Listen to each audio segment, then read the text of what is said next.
ये किताब नहीं है। किताब घर में बहुत सारी रखी है, अलमारी भरी, कौन फूल चढ़ाता है उन पे, कौन माला चढ़ाता है, कौन पूजा करता है। तुम्हारा घर भरा पड़ा है किताबों से, कौन सिर पे रख करके बैंड बाजा बजाता है, कौन यात्रा निकालता है, कौन जल भरनी करता है। इसीलिए पालकी तो भगवान की निकाली जाती है। ये पोथी, ये ग्रंथ, पालकी, ये तो परमात्मा का श्रृंगार, शोभा है, शोभा यात्रा। गोरखपुर प्रेस में गोदाम भरे पड़े भागवत के और रामायणों के, गोदाम, ट्रक भर के, ट्रेनों में भर भर के किताबें जाती हैं गोरखपुर से। गोरखपुर में कौन पूजा कर रहा है उनकी, कौन माला चढ़ाता है गोदाम के ऊपर। मजदूर लोड कर देते हैं, किताबें चली जाती हैं, बिक जाती हैं। और जहां जिनके अंदर उन्हीं किताबों को लेकर के जब भाव पैदा हो जाता है कि हमें कथा करनी है, पंडित जी ने कहा कोरी भागवत लेके आओ, कोरी शिव कथा लाओ। जब हम किताब लेके आते हैं, कीमत भले ही 150 रुपए होती है, पर जब हमारा भाव उससे जुड़ता है तो वो कीमत नहीं, अनमोल भगवान का स्वरूप बन जाती है। और फिर सारा जगत उसे प्रणाम करता है, दंडवत करता है। इसलिए कुछ चीजें भाव से तैयार होती है संसार में।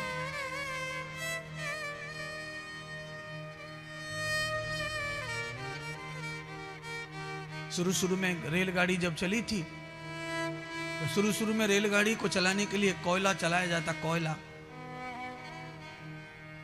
अब कोयले से तो गाड़ी नहीं चलेगी, ये तो पक्का है। आग से तो गाड़ी नहीं चलेगी, पर उस कोयले से भाप बनती, भाप।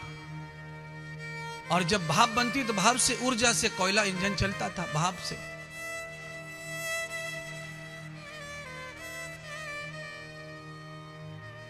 डीजल और पेट्रोल इंजन को चलाते हैं, इनसे जो भाप बनती है उससे ऊर्जा तैयार होती है, उससे गाड़ी चलती है। तो आपके अंदर जो कथा श्रवण है, मटेरियल है कथा, जो मंत्र है वो मटेरियल है, पेट्रोल है, डीजल है, गैस है।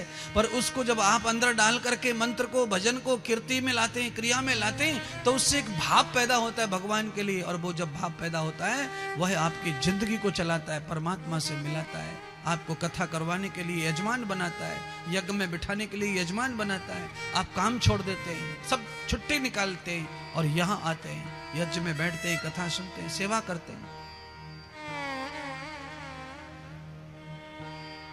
भाव के बगैर सामान नहीं मिलता बाजार में, तो भगवान कैसे मिलेगा?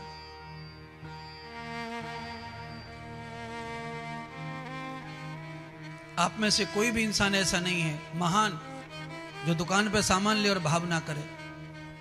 दुकानदार ने जो कह दिया तुमने वो दे दिया, ऐसा कभी नहीं हो सकता।